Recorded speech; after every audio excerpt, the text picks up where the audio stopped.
নবী বলেন, উম্মত দুই জিনিস হেফাজতের জিম্মা যদি নাও, আমি নবী তোরে জান্নাতে নেওয়ার জিম্মা নিব।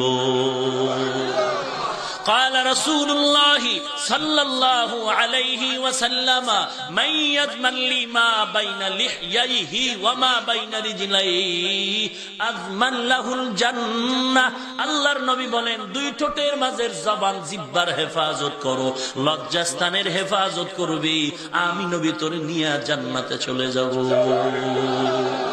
তুকু যাও সুন্নতে আহমদ কুজাবা মোহাম্মদ কাইবুয়াদ নিসবতরা।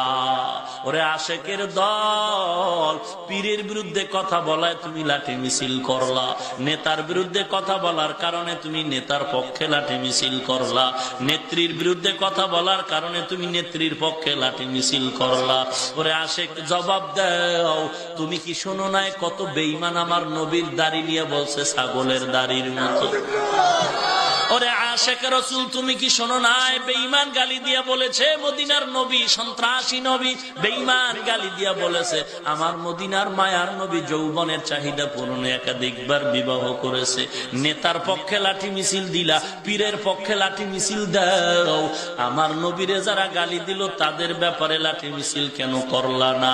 আমরা বুঝতে বাকি নাই তুমি দুনিয়াদার ইহুদির পাক্কা দালাল।